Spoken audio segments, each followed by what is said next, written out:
Hey, what's good? You are now rocking with the best. You see us on the screen, Bleav in Cowboys, presented by FanDuel. And Jesse Holley's here. Ro Paris is here. Everybody's feeling good. The vibes are in the right place. The draft took place. Caleb Downs is coming to town. Y'all know me. I'm not the biggest Cowboy supporter, but I'm literally sipping the Kool-Aid.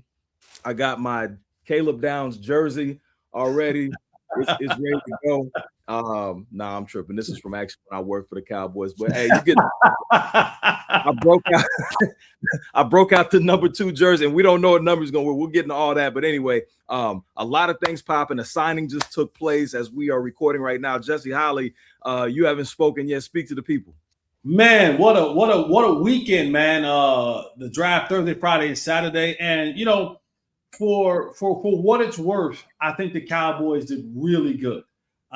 You know, I've given a letter grade of B. I'm even willing to kind of go up to a B plus. And a lot of that heavy lifting of that grade is on the shoulders of Caleb Downs. Let's just be clear about that. Caleb Downs, the Cowboys didn't know if he was going to fall to them because the Giants were talking about taking him maybe at 10, but he fell past 10, and the Cowboys said, you know what, let's go ahead and move up. They jumped up to 11 with the Dolphins and took Caleb Downs. And you know, what you see in this draft for the Cowboys is what we call a Christian Parker draft. This draft is setting the table for everything that Christian Parker would need, at least a starting point, right? Because this defense, you're talking about being the 99th worst defense in the league last year. So the cupboard was bare, and you know, there are 15 players who at one point in time last year for the Cowboys started a game. 15 of them who are no longer on this roster. If I'm not mistaken, out of that 15 who are no longer on this roster, only one has signed with a team. That's Jack Sanborn, who went back to Chicago. Other than that, the other 14 guys who are on this roster who had started at least one game for the Cowboys defensively last year have not been signed. That tells you all that you need to know about how bad and how putrid this defense was last year. And, you know, the Cowboys were willing to deal, and they sent the 5th round pick to the San Francisco 49ers for D. Winters, another veteran that they can put in place, I believe, as someone where if the season had to start tomorrow, they would be fine with D. Winters going out there playing football for them. I don't think D. Winters is the end-all, be-all of it. I think he's a placeholder for something to come in the future. Of course, Caleb Downs is the creme de la creme of this draft. You got Malachi Lawrence, you got Barham from Michigan. You got the DB's name from Florida is slipping my mind right now. But you have Shelton. I mean, you got a bunch of players on this team. But for me, when I looked at this draft, Caleb Downs being the far and away crown jewel of this draft, and then everything else were prospects. Yeah, and these prospects may have high ceilings, but you know, a guy like Malachi Lawrence, if the season started today, Malachi wouldn't start. Malachi would be in rotation behind Donovan Ezraku and behind Rashawn Gary, right? And if you look at the guy they got from Michigan in the 3rd round, if the season started today, he wouldn't start. You're looking at Overshown, and D. Winters would be that particular guy's at linebacker. And I know that they're calling it a 3-4, but a lot of it, what's going to look like, is going to look like a 5-2, right? It's going to look a lot like a 5-2. A lot of times you're going to have Caleb Downs coming down in the box playing that star role. Think a lot of what Buda Baker was for the Cardinals. He's going to play a lot in that role. He's going to be guarding tight ends, guarding receivers. He's going to be blitzing. He's going to be fitting in the run game. He's going to be that piece where you don't know, he's a Swiss Army knife of the defense, right? You're going to have Thompson, and you're going to have Malik Hooker back there playing safety. Outside, you're going to have Deron Bland, and probably starting out the year, if healthy, Savon Revel. That can be changed out with Kobe Durant or someone else, but it's going to be Revel and Deron Bland at your corner. So that's what it's going to look at like for this starting. So the Cowboys, I think they did a really good job. I think they got value. I think they did a really good job. But the chance that they got Caleb Downs is where, this whole conversation begins and ends, and he's going to be the difference maker for Christian Parker and his defense. No question. Bleav in Cowboys, brought to you by FanDuel Sportsbook.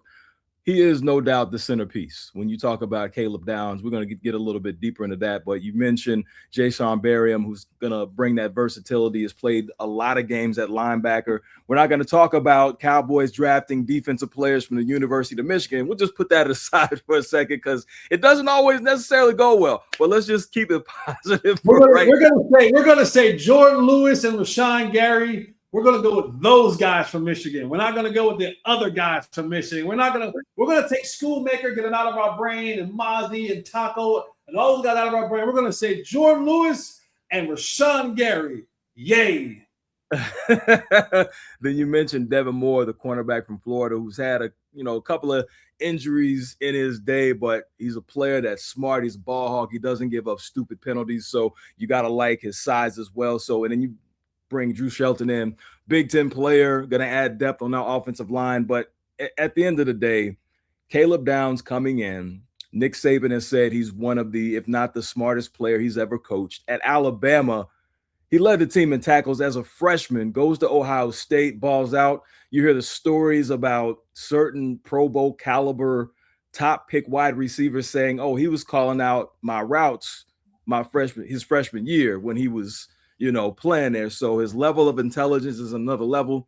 You know how I feel about Ed Reed. That's my man, 50 grand. Caleb was asked the question, are you going to be the next Ed Reed? He said, I'm going to be the first Caleb Downs. So I like where his mindset is, positivity, his business acumen. He wanted to make sure he lived in a state that played in a state that doesn't have any state taxes. Everything about this young man coming in, whether it be his character, his family, we know about his lineage and his uncle and his brother and his cousin, everything. If you could create the perfect football player to come in and start your culture as a defensive coordinator when you're beginning, Caleb Downs checks every single box and then some. Yeah, no, they finally have gotten their Dak Prescott on defense. They wanted the guy, and you talked about Nick Saban, his defensive coordinator at Ohio State, Matt Patricia, said whoever drafts Caleb Downs, the day that you draft him, that's the day that he'll become the smartest guy on your defense, and he'll become the face of your franchise. And those are high praises from a guy like Matt Patricia, who comes from that Belichick tree, who doesn't give many praises or accolades for players. And when you have Nick Saban, you have guys like Matt Patricia that says this guy's one of the smartest football players that he's ever been around. Starting at Alabama, most freshmen don't start for Nick Saban at Alabama. Well, they didn't start for Nick Saban at Alabama. He was one of those. And like I said, you talk about two power programs who have said nothing but glowing things about Caleb Downs, comes from a good family. And like you said, he says all the right things. He does all the right things. And so, we talked about this a lot when it comes to being in the sphere of the Dallas Cowboys, right? This can consume you in such a way that it's overwhelming. You begin to love what the game gives to you more than the game. I don't think Caleb Downs will be impacted by that. And, right. One of the privileges that I do have, and I'm thankful that in about 2 weeks, I get to speak to the rookies. So I've spoken to the rookies for the Cowboys for the last 7-8 years, maybe. So every rookie class in the last 7 or 8 years, I've gotten a chance to stand in front of them and speak to them and just give them a perspective from former player, but also media as well, and some other things that won't be mentioned here, saying that stays locker room talk, but just, being able to sit in front of them and let them know about certain things. Yeah, about certain things. You know what I mean? Like, and so I look forward to that. I look forward to meeting Caleb and the rest of the rookies and the rest of this class. I will say there's one rookie who went undrafted that I'm calling today. I'm saying today, my pet cat. I'm stamping this young man, and I hope he don't make me wrong. Because trust me, if he does, the people will let me know. But I Bleav the undrafted free agent tight end out of Baylor, Michael Trigg, I Bleav that he is going to win at least one game for the Cowboys this year. That's going from undrafted free agent to having a significant role in the offense. I was out last night at a birthday dinner, and I got a chance to talk to the Cowboys tight end coach Lunda Wells. And I told Lunda, I said, brother, I said, I ain't gonna talk football with you all night. We here to chill. I said, but I'm calling it today. I said, I'm a fan of the Michael Trigg kid from Baylor. He looked at me in my face and he said, "Huh, you ain't the only damn one." And he said, I've been working with him and on him for a long time. His daddy and everybody, his family. He said, I wanted him here. He said, once I get my hands on him fully, he says he is going to be a significant player for the Cowboys for years to come. He said, trust me. He said, so you are on the right path with this one. And he said, my name is on this one. So I'm gonna make sure this one is right. So Michael Trigg is one of the free agents that I'm really interested in. I'm very, very interested in what he'll be able to do for the Cowboys offensively. Michael Trigg, we are writing that down. Bleav in Cowboys. Jesse Holley and Ro Parrish, he is high on Michael Trigg. He will be speaking to the rookies, and he will be coming back and speaking to us about everything. Well, hold up. Not everything, but most of the things. Not everything. Most of the things that can be discussed in front of a public audience. Now, looking through the rest of the draft, Cowboys went heavy on defense, 5 of 6 players that they brought in. You talked about Christian Parker really having his blueprint out there, having his fingerprint all over this draft.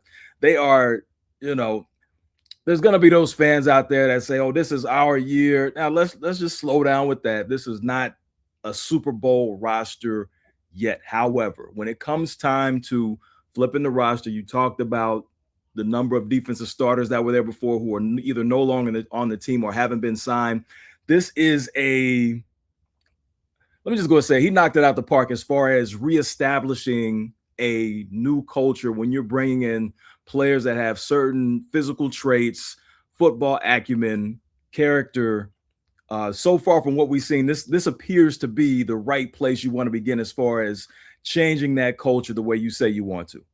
Absolutely. No, absolutely. I think that you're spot on when you say that for Christian Parker. Jerry Jones spoke, but he spoke in circles that didn't quite make sense, but he spoke.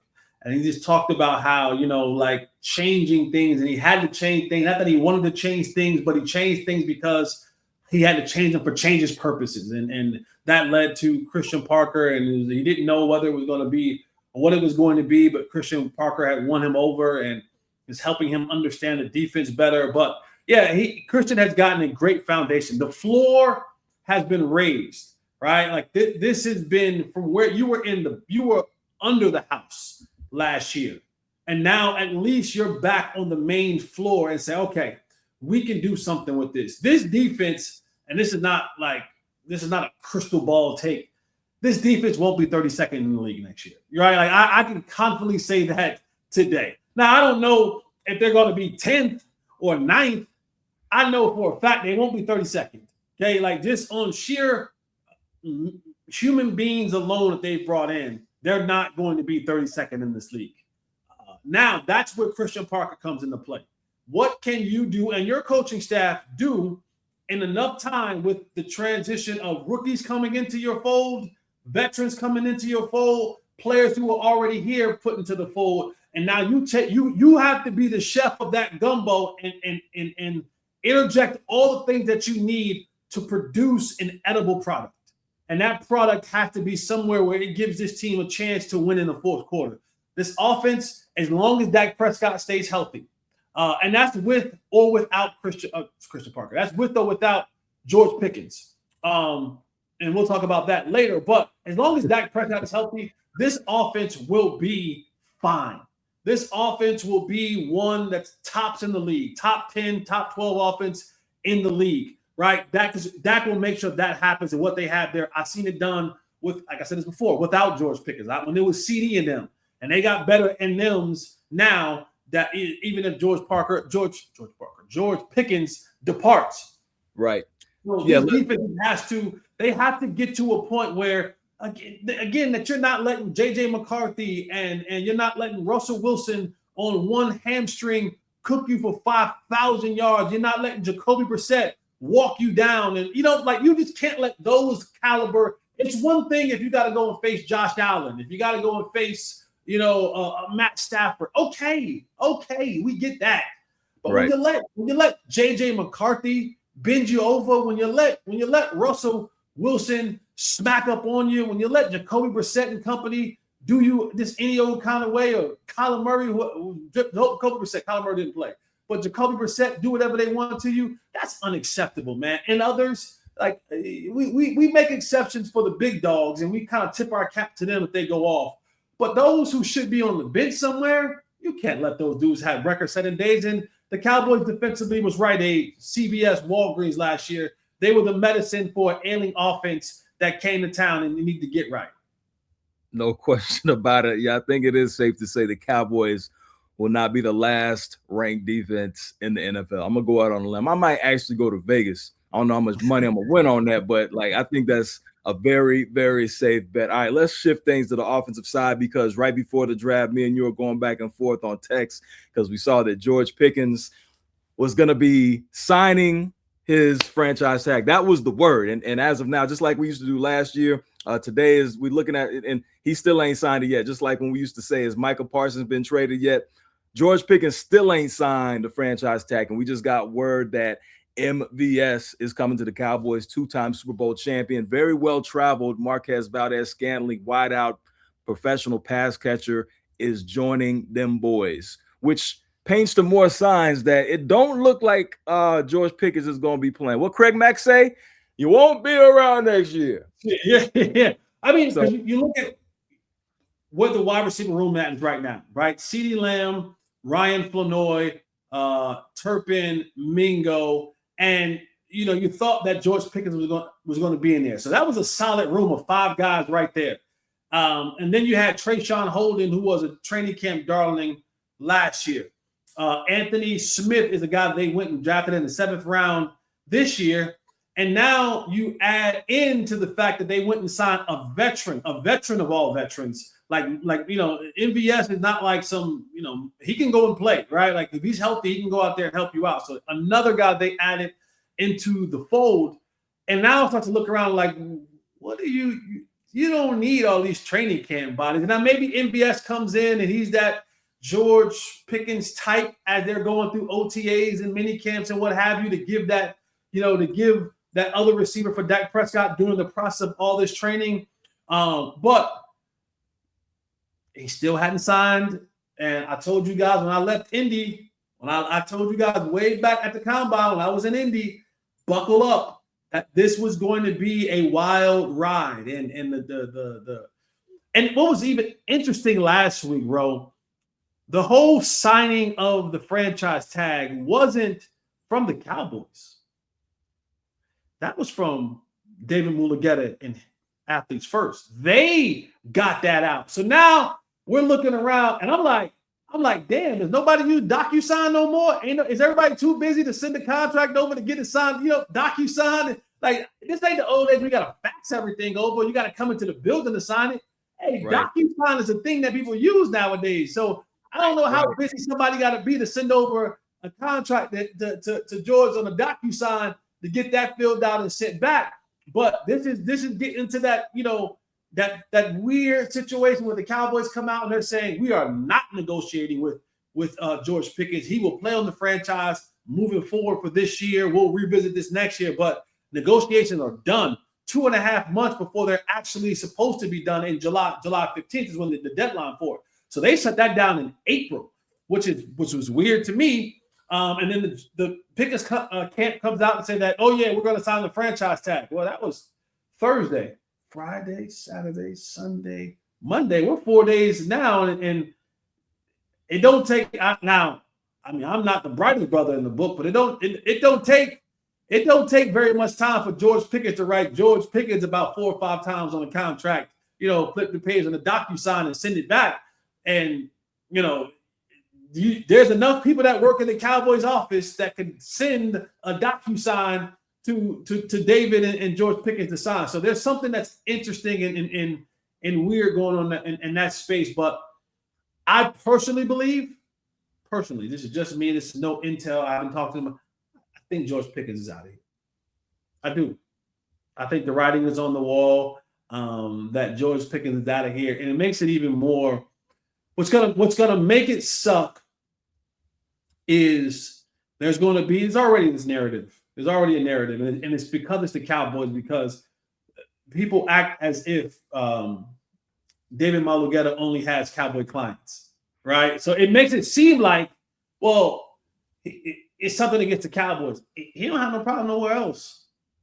You know what I'm saying? So like he don't have no problem nowhere else with clients, and he is, and what's about the I don't know what the beef is between, if there's a beef or not. Oh, it's I know it's business for David. I know it's business for David.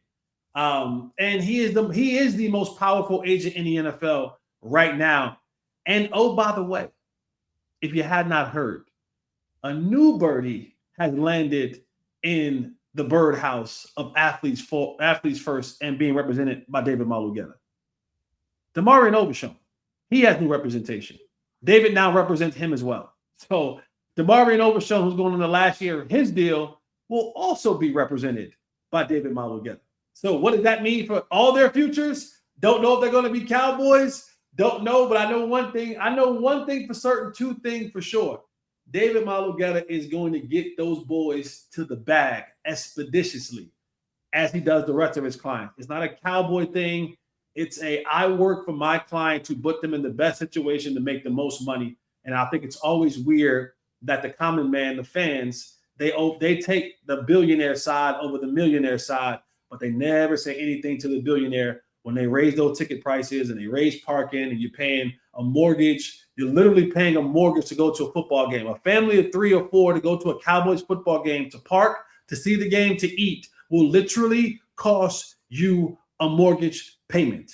Not a car note, not a fresh pair of J's, a mortgage payment. You're going to pay $1,800 to $2,500 or more for a family of 4 to go watch a Cowboys game, but it's always people against the millionaire trying to get his paper at the end of the day. Weird to me, but hey, listen, there's a reason why me and you have good chemistry. I literally have been saying this to people online, getting in the comments, because there are people that will take sides, and I don't need to give anybody that's nameless a name, but literally, you were just wearing a Micah Parsons jersey last year, and as soon as trade rumors come out, this, that, and the third, oh well, whoop-de-whoop, and Micah should have done this, and Dallas Cowboys for life. And it's like, bro, do you really understand what you're saying right now? But anyway, thank you for saying that. I'm glad I didn't have to put a battery in your back or throw you a lob. You said that on your own. Because it's all facts, and it's disappointing. And I literally just said to somebody online, I love the Downs pick. I can't wait till it's time for him to get paid and y'all turn y'all back on him, because I know what y'all gonna do. Y'all gonna be violating. I know how y'all get down. So, but we don't need to go too deep on that. But that's how I feel. People getting mad at the millionaires instead of the billionaires. But back to the subject at hand. David Mulugheta is arguably the best agent, if not the best agent in the NFL. He is arguably the most respected agent in the NFL. He takes care of his clients. They always set some type of record whenever they sign their new deal. It is headline news. It is front page material.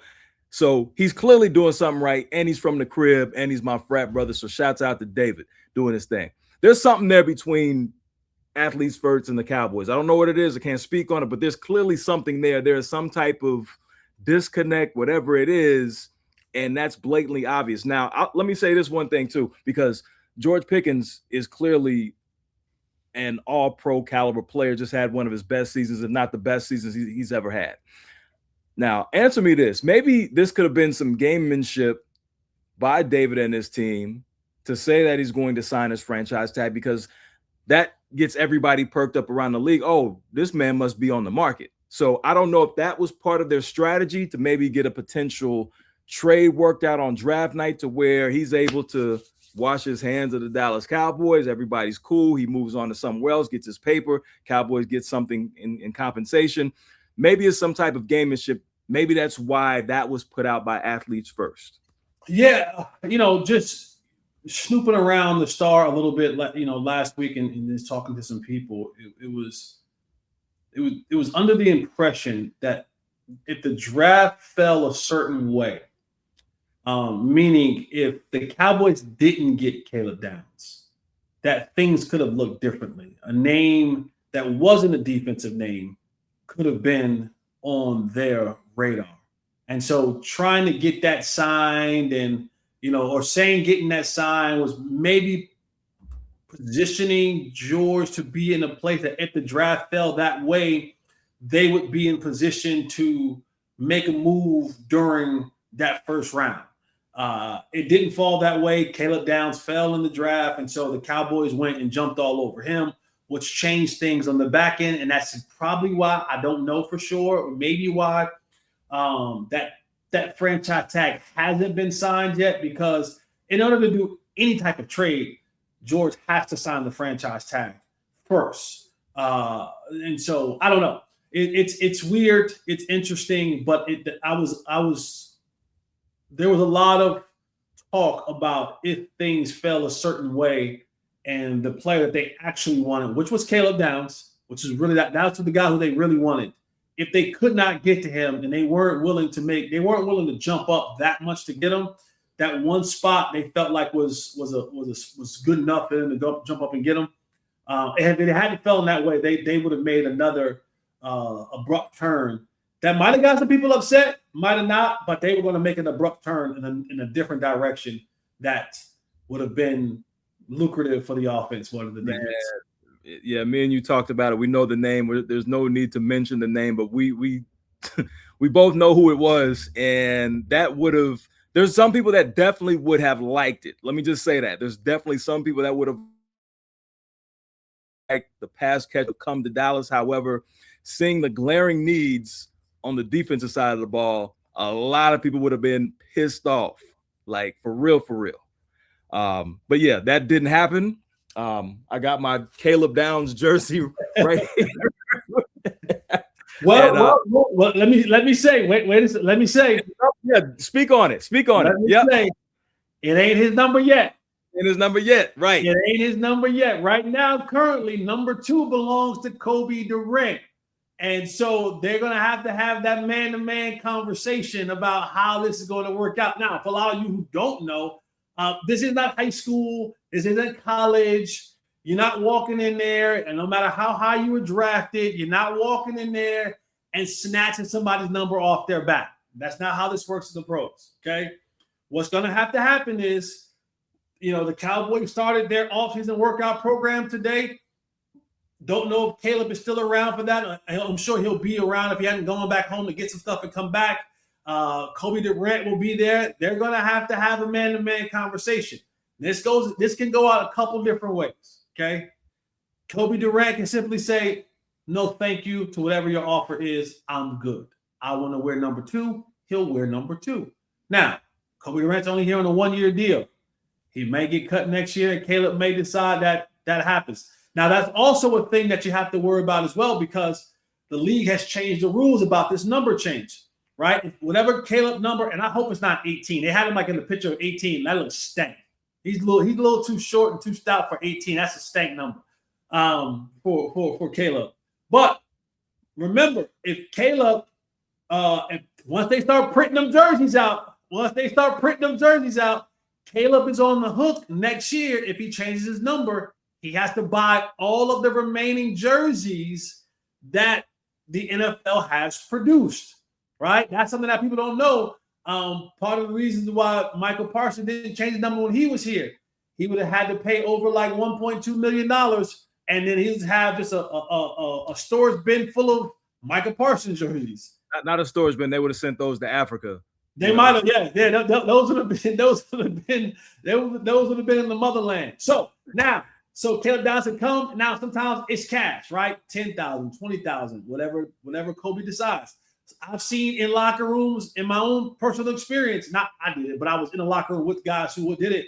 Guys had paid all expense paid vacations, first class trips to somewhere far beyond the waters, right? For a family or a dude and his old lady. They went first class and they went to Bora Bora. You took care of our suite in Bora Bora, and that can run you roughly anywhere from 10 to 15,000, depending on where you're going. I've seen some where there's like, hey, make a charitable, contribution to this particular fund of $15,000. Now, that also is different than regular straight up cash, because if I make a charitable donation, I then can write that donation off when it comes to tax time. It's different than me saying giving you straight up 10,000 or 20,000 if I write a check for a charitable donation in your honor.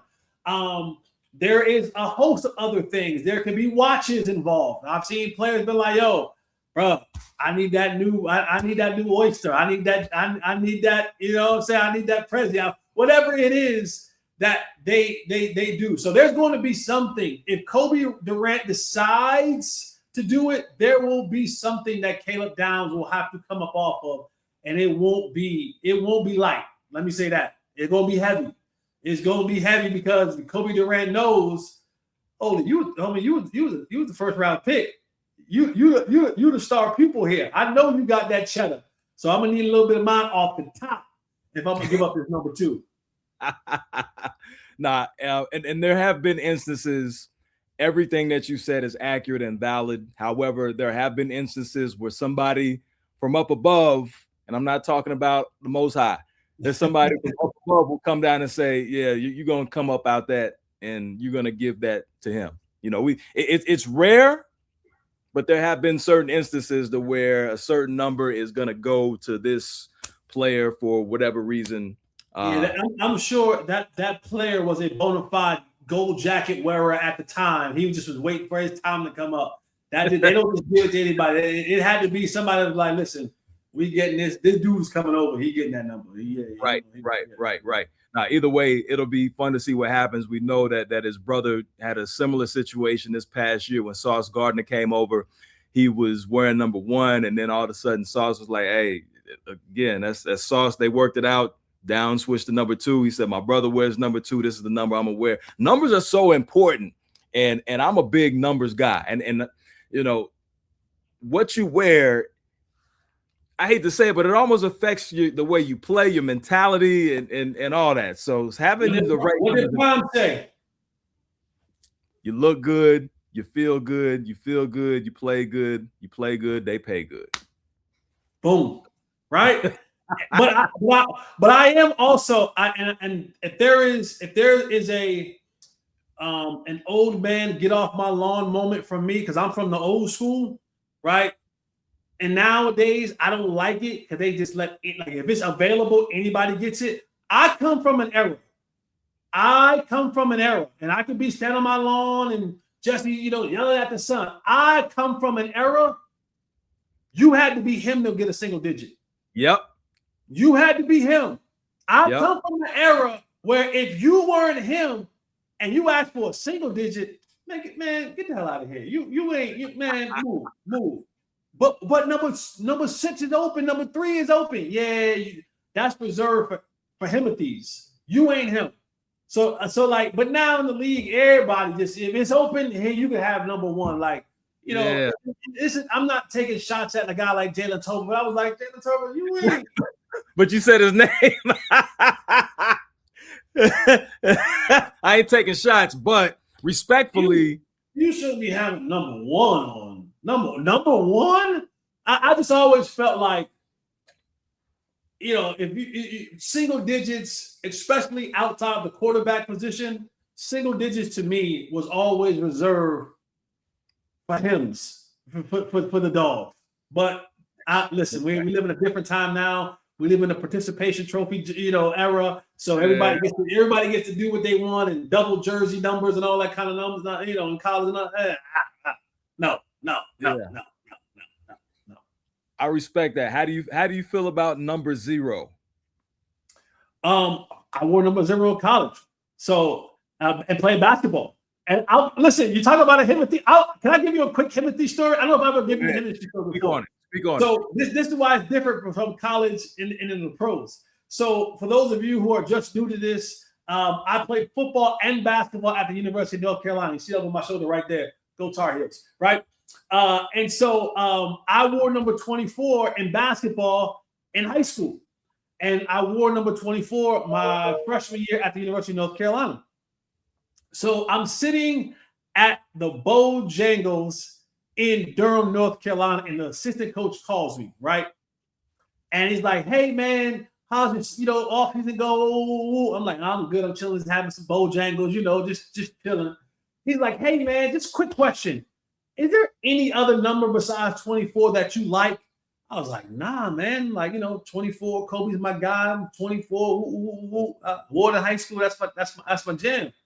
He's like, all right, cool. Just think about other numbers, and I'll just call you back later on. I was like, okay. I paid no attention to it. I kept it pushing. And about 2-3 hours later, my phone rings. It's Coach again. He's like, hey, man, you give that number thing any thought? I was like, nah, Coach. I'm number 24. Like, what are we talking about here, man? Like, why what's the deal? So he takes a deep breath. He goes, okay, so here's the deal. Marvin Williams, who is the number one player in the country, okay? Marvin Williams wants to wear number 24. We told Marvin he's wearing number 24. So I wanted to give you the option to pick another number before we rip this number off your back and give it to Marvin Williams. Okay, you're the seventh guy. You're the seventh guy in this rotation. Marvin's going to be the number one. He ended up being the number 2 overall pick that after his freshman year. So they were like, yeah, and Marvin didn't know this was happening behind the scenes. Marvin is my guy. Marvin is salt of the earth, one of the greatest human beings you will ever know. But after the time came, when he got there, and I told him about I used to wear number 24, he was so apologetic. You know what I'm saying? He's like, man, I did not know. I just told him that I wanted to wear number 24. Was it available? And they were just like, yeah, it's available. I was like, damn. But that's what happens. So, for me, I wore 0 because I didn't know what other number to wear because I always wore 24. And so I picked 0. And so I was, Eric Montrose had 00 at Carolina. So I took the single 0 at North Carolina. But I have no problem. No problem with 0. Again, if you wear a number like that, especially in football, because that's an uncommon number, you got to be him. You got to be a stud. You got to be a stud. Yep. No, I was so glad to see that they allowed the number 0 in football. For so many years, it was a taboo. Now, if you go way back in the 70s and 60s, there were guys that wore 00, and it was accepted. Then it was pushed out. But I remember this. And anybody that grew up in the DFW Metroplex, there was a quarterback for Carter High School. His name was Jamal Crisp. He wore number 0 in the 90s. And the UIL came in after 2 games and said, you can't wear 0. He had to switch to number 11. But he made that 0 look so clean in football. And I was like, man, how come you can't wear 0 in football? And now, come present day, you can actually wear number 0. So anyway, all that said, I'm interested to see which number Caleb Downs is going to wear. He deserves a single digit. I'll say that. And, we'll see if it's going to be 0, 1, or 2. Other than that, I don't. Maybe Jerry's gonna want to try to give him 28. To try to do maybe wants to do the 88 thing on defense. And since Darren Woodson was like, yes, sir, and he approves of the pick, I don't like that number on Downs. I like the number 28, but Downs deserves and he's earned a single digit number. Yeah, especially he's gonna be all over the field, man. You gotta, come on, man. You gotta have and 28 looked good on Darren Woodson because he had those big old shoulder pads. He was much bigger. The number looked better on him. And 28 is going to look stank on Caleb, man. I hope not. Well, he can't get 0 because that already belongs to Overshown. Right. So, I hope that there's a single digit that's out there that he could get if he and Kobe Durant can't work out the 2 situation. I can tell you one thing. I know that he might not be able to get 2. If he's thinking about getting 12, that damn show ain't happening either. That ain't happening either. Hey, but he could probably get 1 though. He could probably get 1. Yeah. Just saying. Yeah, man. Hey, but not Cowboys. Everybody that is in the Metroplex, even fans outside of the market, are excited. Cowboys move up, get that pick, get rid of a pick, and they trade back later on. So they acquire some draft capital for next season. So that's way down the line. We can talk about that another time. But overall, The vibes are good. People are feeling great about Caleb Downs, the other picks, the middle linebacker that comes in from TCU. What's my guy's name? I forgot it that quickly. D Winters. He comes in, placeholder for right now, but clearly a guy that can make plays, sure tackler from the area, probably proud to come home. As you said, the foundation has been set for this Christian Parker defense as we move into 2026. Yeah, and the hope should be there, right? Like Christian has done everything that he could to impress us thus far. And so now this is the part where I love seeing the puzzle pieces come together. And there's going to be a learning curve. Like even with Caleb, despite how, he comes in as already highly touted as far as his intelligence, but there's going to be a little bit of a learning curve for him. I think it'll be a fast one because he's one of those guys. I was on teams with a guy like Shawn Lee. And, Shawn Lee lived in that film room. And there was a reason why when he was healthy, he was one of the best at his position because he knew what the hell he was doing. And when you know what you're doing and you know what you're looking at and you're able to diagnose it, to read it, diagnose it, and then attack it, you're playing light years ahead of people. And I think Caleb is going to be one of those downs. I hope, my hope for Caleb is that he develops a voice on that side of the ball where guys are willing to follow him and they're in the film room and they want to learn and they don't want to mess up and they don't want to have busts and mental errors. Because, we had a cast of characters last year when you hear confused, not communicating, don't know, it's too hard. Like, what are we talking about here, guys? Right. So like I said, that's why I said earlier, the defense has finally gotten their Dak Prescott on their side of the ball, and hopefully he's able to pull those other guys in with him as, not as, stubborn mules, but pull them in as willing participants so that they want to learn this thing together because these rookies are going to come in and, Malachi and Barham and the rest of the LT, all those guys are going to come in and they're going to have to learn this this defense quickly. And it's a complex scheme. It's not an easy scheme to learn, right? It takes some time. That's why, the Vic and the Eagles, they had a good amount of veteran players in there, and they would sprinkle in the rookies here and there to kind of, be able to work within the realms of those rookies. So we're going to see the foundation is set. The floor has been risen on this defense, and it should be interesting as these puzzle pieces begin to come together. Bleav in Cowboys, presented by FanDuel Sportsbook. About to wrap things up in a minute. Bill Parcells always said the more knowledge you have, the faster that you can play. That is true. I've witnessed it. I've experienced being a young player playing in my high school days. When I look at somebody, and we're just clearly, giving Caleb Downs all the love. When I look at somebody that studied, again, I point to Ed Reed, and you said that you would like to see Caleb Downs be the type of person that, teammates follow. Ed used to have guys over his crib, teammates over his crib, not to kick it, but to watch film and to kick it a little bit. But they are going over plays and they're doing this outside of the facility. So that's something that you would definitely like to see when you're talking about somebody that's coming in and establishing the culture. Now, this question I have for you, because traditionally, from what we've seen, the green dot is worn by linebackers. There's some other instances where there's been some situations where it's been different. But do you see potentially Caleb Downs eventually being the guy that has the green dot on his helmet?